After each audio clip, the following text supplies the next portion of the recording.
여러분 살면서 누구나 고난을 겪습니다. 때로는 이해할 수 없는 아픔과 손실 앞에서 우리는 왜 이런 일이 나에게 일어나는가? 라는 질문을 던지게 됩니다. 그러나 성경은 놀랍게도 우리에게 고난 중에도 기뻐하라고 말합니다. 베드로전서 1장 3절은 이렇게 선포합니다. 우리 주 예수 그리스도의 아버지 하나님을 찬송하리로다. 그의 많으신 긍휼대로 예수 그리스도를 죽은 자 가운데서 부활하게 하심으로 말미암아 우리를 거듭나게 하사 산 소망이 있게 하시며. 여기서 우리는 세 가지 중요한 진리를 발견할 수 있습니다. 이 진리들이 바로 우리가 고난 중에도 기뻐할 수 있는 이유입니다. 고난은 단지 견뎌야 하는 시련이 아니라 하나님께서 우리에게 허락하신 성숙과 소망의 통로입니다. 고난 중에도 기뻐할 수 있는 세 가지 이유. 첫째, 산 소망이 있기 때문입니다. 우리의 기쁨은 상황이나 환경에 의존하지 않습니다. 우리의 기쁨은 산 소망, 즉 살아있는 희망에서 나옵니다. 예수 그리스도의 부활은 죽음을 이기고 생명을 가져온 사건입니다. 이 부활은 단지 2000년 전의 역사적 사건이 아니라 오늘을 살아가는 우리에게 실제적인 소망을 줍니다. 우리가 세상에서 겪는 고난은 일시적입니다. 그러나 예수님을 믿는 자들에게는 영원한 생명이라는 약속이 있습니다. 이 산 소망은 어떤 어둠도 꺾을 수 없는 빛과 같습니다. 세상이 줄 수 없는 위로, 그리스도 안에 있는 확신은 우리를 고난 중에도 기뻐하게 합니다. 고린도후서 4장 17절에서 18절은 이렇게 말합니다. 우리가 잠시 받는 환난에 경한 것이 지극히 크고 영원한 영광에 중한 것을 우리에게 이루게 함이니 우리가 주목하는 것은 보이는 것이 아니요 보이지 않는 것이니 보이는 것은 잠깐이요 보이지 않는 것은 영원함이라. 산 소망은 고난을 상대화하게 만듭니다. 그리고 고난 너머의 영광을 바라보게 합니다. 그래서 우리는 기뻐할 수 있습니다.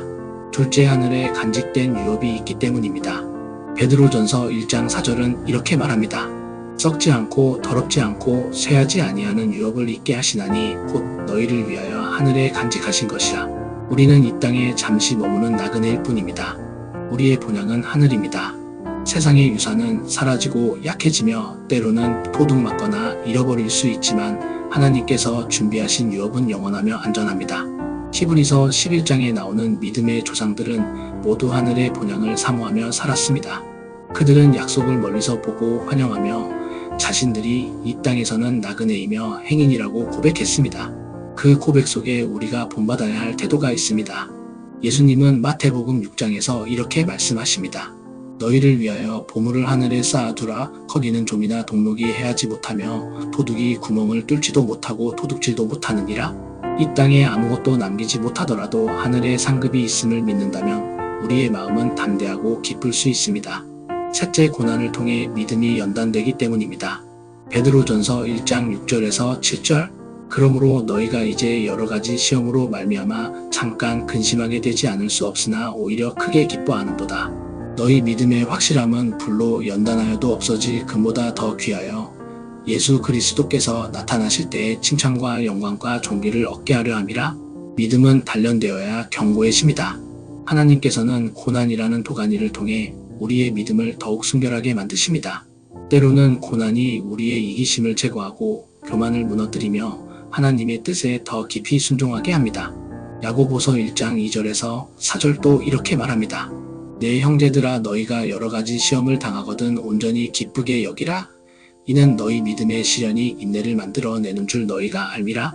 인내를 온전히 이루라. 이는 너희로 온전하고 구비하여 조금도 부족함이 없게 하려 함이라. 다이아몬드는 고온 고압 속에서 만들어집니다. 금은 불 속에서 정련됩니다. 믿음도 마찬가지입니다. 평탄한 길에서는 믿음이 성장하지 않습니다. 고난은 때때로 하나님의 사랑을 더 깊이 체험하는 통로가 됩니다. 지금 고난 중에 있는 분이 계십니까? 하나님께 왜 나에게 이런 일이? 라고 묻기보다는 하나님, 이 고난을 통해 무엇을 배우기를 원하십니까? 라고 물으십시오. 그리고 믿음의 눈으로 이 시련을 바라보십시오. 반드시 하나님의 뜻이 있고 성장의 기회가 있습니다. 고난 중에도 기뻐하는 삶. 사랑하는 성도 여러분, 고난은 우리를 삼키는 괴물이 아니라 하나님의 손에 들린 도구입니다. 그 고난을 통해 우리는 산 소망을 확인하고 하늘의 유업을 바라보며 믿음의 정금을 얻게 됩니다. 기억하십시오. 우리가 기뻐할 수 있는 이유는 예수 그리스도 안에 있는 산 소망, 하늘의 유업, 그리고 믿음의 연단 때문입니다. 고난은 우리를 깨뜨리기 위한 것이 아니라 우리를 다시 빚기 위한 하나님의 손길입니다. 오늘 이 말씀을 들으신 후 세 가지를 마음에 새기시길 바랍니다. 고난이 찾아올 때마다 산 소망을 기억하십시오. 예수님의 부활은 우리 삶의 궁극적인 승리입니다.